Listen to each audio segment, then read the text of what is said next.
Hello friends, welcome you all. आज मैं आपके लिए जो वीडियो लेकर आ रहा हूँ, देखिए बात करेंगे बजाज ग्रुप के एक छुपे हुए स्टॉक की। देखिए बजाज ग्रुप में जब भी नाम आता है तो आपको कौन सा स्टॉक याद आएगा? अगर फाइनेंस की दुनिया में सोचोगे तो बजाज का फाइनेंस वाला, बजाज फाइनेंस, बजाज फिनजब, ये स्टॉक्स आपको दिखेंगे। ऑटो सेगमेंट में आओगे तो आपको दिखेगा बजाज ऑटो। तो ये बड़े बड़े नाम, क्योंकि ये बड़े स्टॉक्स है, इनको हर कोई जानता है, देखता है, सुनता है, समझता है। और क्योंकि large cap blue chip category के स्टॉक है। लेकिन जो छोटे स्टॉक्स होते हैं, अब बजाज के छोटे स्टॉक्स का क्या मतलब है, अब इसी स्टॉक को देखेंगे आप डिटेल में और समझेंगे। मैं कहूंगा हीरा मल्टी बैगर स्टॉक। अब आपको यार क्या बात है, धीरे धीरे बजाज ने इस सेगमेंट में भी अच्छा खासा कर लिया है और ये स्टॉक भी अब अच्छे खासे मार्केट कैपिटलाइजेशन की तरफ दौड़ के जा रहा है। तो चलिए समझने की कोशिश करते हैं डिटेल में। और आगे बढ़ने से पहले मैं आपको बता दूं, अगर आपने अब तक चैनल को सब्सक्राइब नहीं किया तो जल्दी से सब्सक्राइब कर ले, बेल आइकन को प्रेस कर ले, जिससे आपको नोटिफिकेशन आती रहेगी। और प्राइस एक्शन सीखने के लिए आप ज्वाइन कर सकते हो मेंबरशिप ज्वाइन बटन पर क्लिक करके। देखिए प्राइस एक्शन के बेसिस पे ही बजाज इलेक्ट्रिकल जैसे स्टॉक्स को हम टाइम पे देखते हैं, समझते हैं। और आज देखिए 13,000 करोड़ का मार्केट कैपिटलाइजेशन हो चुका है, डेट ना के बराबर। अब एक और इंपॉर्टेंट बात देखिए, जब हम आपके लिए ये स्टॉक लेके आए थे लास्ट टाइम पे, देखिए बजाज का स्टॉक बनेगा मल्टी बैगर, रेडी हो जाओ इन्वेस्टमेंट के लिए। ये आज का वीडियो नहीं है, ये 2020 का है ऑलमोस्ट। मैं कहूँगा 2020 के टाइम फ्रेम पे आप यहाँ पे देख सकते हो, मंथ अक्टूबर नवंबर 2020, 540 का प्राइस था। अब इसको आपको क्या, ये तो 2 साल हो गए, 500 से 1500 पहुंच चुका है। लेकिन जरा ध्यान दे रहे हो आप, ये जो चार्ट है ये आज का चार्ट नहीं है, ये मंथली चार्ट है। मैं आपको बार बार कहता हूं कि भाई जब आपको लंबे टर्म के लिए आप सोच रहे हो किसी स्टॉक को इन्वेस्ट करना, तो बड़े चार्ट्स को देखो, यानी कि मंथली, वीकली, ये बड़े टाइम फ्रेम्स को देखो, इनको समझने की कोशिश करो। अगर आप इनके ऊपर फोकस करोगे तो मतलब आप लंबी अवधि के लिए आप उस स्टॉक को देख रहे हो। अब बजाज इलेक्ट्रिकल के स्टॉक को अगर आप देखोगे, जैसे ये लेवल ब्रेक हुआ था बड़े वॉल्यूम के साथ, आप देखो, और फिर जो 2 महीने की करेक्शन हो रही थी वो रिजॉल्व हो रही थी, 540 का प्राइस था और स्टॉक आपके सामने आ गया। तो मैं आपको कहूंगा करंट वीडियो को यहीं पे रोकिए, अब इस वीडियो को देखिए, डिस्क्रिप्शन में लिंक है या ऊपर आई बटन पे जाके लिंक है।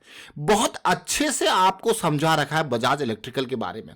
उस टाइम पे सर्दियां स्टार्ट हो रही थी और कुछ बजाज इलेक्ट्रिकल्स के गीजर सेटअप यहाँ पे करने थे, तो वो गीजर सेटअप किए थे अलग अलग जगह पर, अलग अलग बाथरूम्स में जो गीजर सेटअप किए थे उस टाइम पे, क्योंकि सर्दियाँ स्टार्ट हो रही, गीजर की रिक्वायरमेंट होती है। तो वहाँ पे जब देखिए किसी स्टॉक को जब आप फंडामेंटल बेसिस पे एनालाइज करते हो तो उसके यूजेस देखते हो, उसके एप्लीकेशन देखते हो, तो वहाँ पे जब 2-3 जगह पता किया भाई कौन कौन से जो है गीजर की कंपनीज अभी बढ़िया चल रही, तो उसमें बजाज इलेक्ट्रिकल का बहुत ही बेहतरीन नाम चल रहा था। उस 2 साल पहले की मैं बात बता रहा हूँ।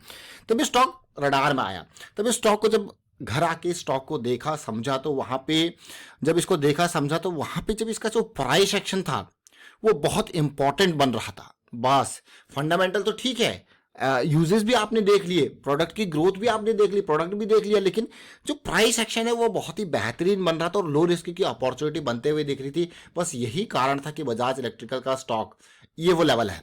अब आपको हो गया वाह, ये मंथली चार्ट है, मैं आपके सामने लॉग चार्ट यहाँ पे ड्रॉ कर रहा हूँ, ये देख रहे हो क्लियरली। अभी आपको गया ये लॉग चार्ट में क्या होता है कि आपको ये लेवल देखिए, ये ब्रेकआउट हुआ था इस कैंडल के साथ, और फिर आपको गया ये देखिए, ये वो कैंडल थी जिसने ये बहुत ही बेहतरीन देखिए ब्रेकआउट दिया था। ये लेवल देखिए, ये लेवल, फिर बिल्कुल कंसोलिडेशन देखिए, बहुत ही इंपॉर्टेंट, ये 540 के अराउंड का ये लेवल जब पार हो रहा था, तो ये इस टाइम पे आपके लिए वीडियो आया था। ये 2 महीने की कंसोलिडेशन रिजॉल्व हो रही थी ब्रेकआउट के बाद।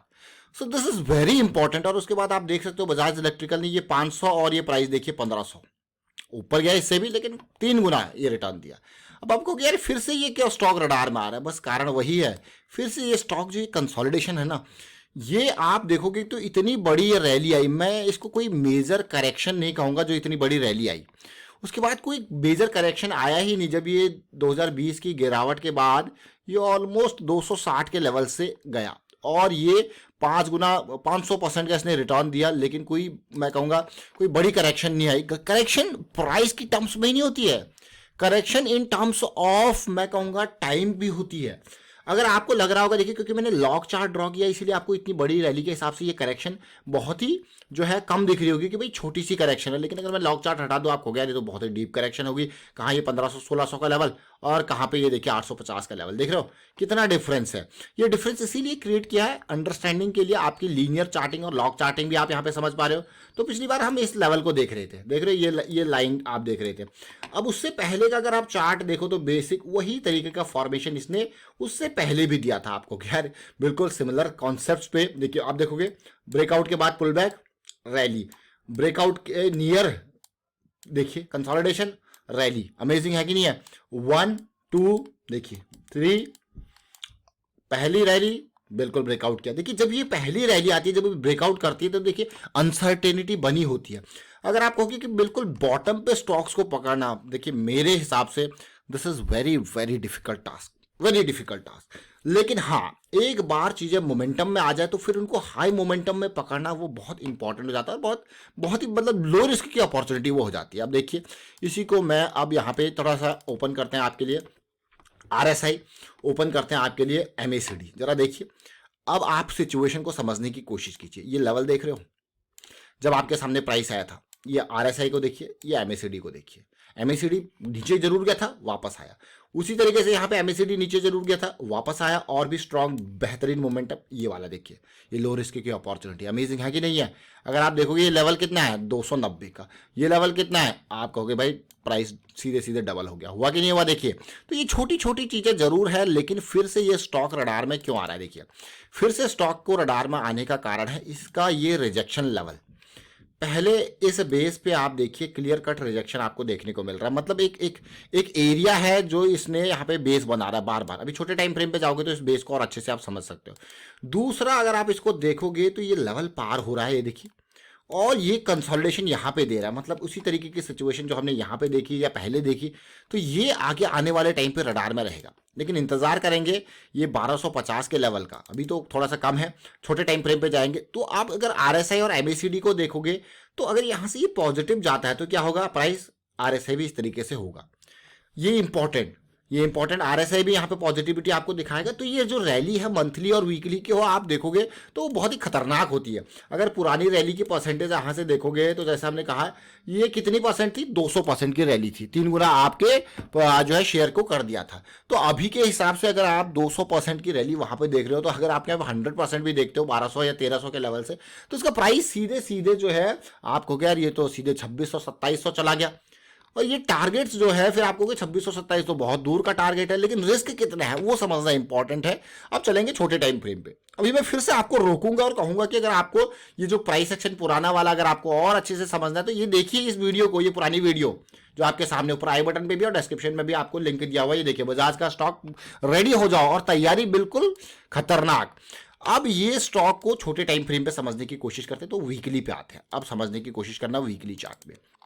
वीकली पे हमारे पास लोअर हाई लोअर लो की सीरीज चल रही थी, क्योंकि रैली के बाद आप देखोगे ये सीरीज जो है लोअर लो लोअर हाई की चलती गई, ये नीचे यहाँ पे आ गया। जैसे हम बार बार कह रहे थे ये एक बेस का फॉर्मेशन इस जोन में, जो कि 1100 का लेवल बॉटम टॉप का और बॉटम की रेंज देखते हैं 880 का, ये जोन है जहाँ से क्लियर कट प्राइस आपको रिजेक्शन देखने को मिल रहा है। देख रहे हो ये जोन, यहाँ पे थोड़ा सा इसने हॉल्ट दिया, काइंड ऑफ ऐसी सिचुएशन। देखिए ये वापसी, अब वापसी हुई है, और जैसा मैं आपको कह रहा था कि भाई इसको देखिए ध्यान से। अब मैं इसको इरेज करता हूं और इन लाइंस को ड्रॉ करके आपको एक जोन बनाने की कोशिश करता हूं। देख रहे हो आप, ये जोन बनाने की कोशिश कर रहे हैं हम।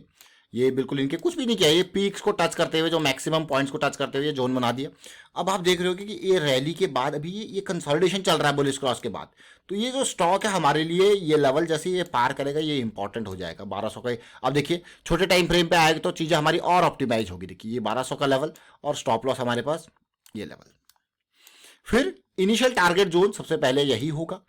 इसी टारगेट जोन के बाद फिर आगे की उम्मीद करेंगे कि आगे कैसे जाना है। तो फिर जो मंथली की ये जो इंपल्स एक रैली स्टार्ट होती है तो उसमें वीकली और डेली पे आप देखोगे इस तरीके से आपको प्राइस एक्शन देखने को मिलता है।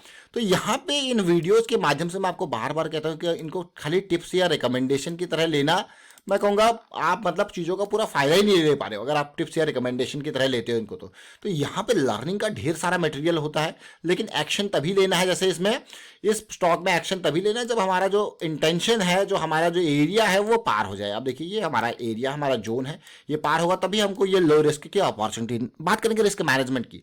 देखिए रिस्क मैनेजमेंट की बार बार हम बात करते हैं, लेकिन एक बात और आपसे कहूँगा कि रिस्क मैनेजमेंट बहुत ही स्ट्रिक्ट प्लानिंग। मतलब मान लो, बहुत ध्यान से मान लो, मैं स्टॉक में 1200 रुपये पे एंटर कर रहा हूँ विद स्टॉप लॉस, और मैं और नीचे यहाँ पे लेके चलता हूँ, चलिए 1100 का मेरा रिस्क, 100 रुपये का स्टॉप लॉस है, 100 रुपये का रिस्क है। तो और मेरी कैपेबिलिटी है यहाँ पे मात्र और मात्र 10,000 का लॉस लेने की।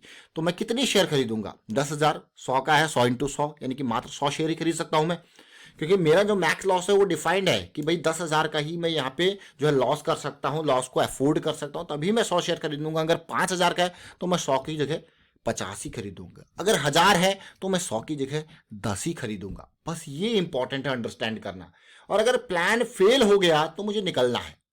प्लान फेल हो गया तो मुझे निकलना है, मतलब मुझे निकलना है। ये बहुत अच्छे से समझ लीजिए कि यही रिस्क मैनेजमेंट, जो आपके जो कैपिटल्स है ना, मैं स्टॉक मार्केट को अगर कहा जाए तो ये टेस्ट मैच है। जो आपके कैपिटल्स है, आपके बिगट को बचा के खेलना, रन बन जाएंगे, कोई दिक्कत वाली बात नहीं है। तो ये इंपॉर्टेंट है, कैपिटल को बचाना है तो इसके लिए रिस्क मैनेजमेंट बहुत ही स्ट्रिक्ट चाहिए। फिलहाल वाइंड अप करता हूँ वीडियो को, और उम्मीद करता हूँ बहुत कुछ सीखने को आपको जरूर मिला होगा इस वीडियो के माध्यम से।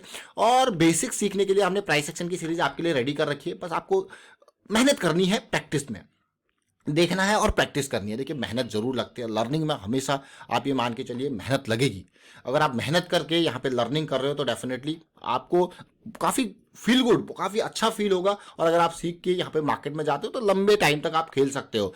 फिलहाल वाइंड अप करता हूँ वीडियो को, आप शेयर कीजिए, लाइक कीजिए, प्राइस एक्शन सीखते रहिए, प्रैक्टिस करते रहिए और कमेंट्स के थ्रू हमें भी मोटिवेट करते रहें। Thank you for watching the video.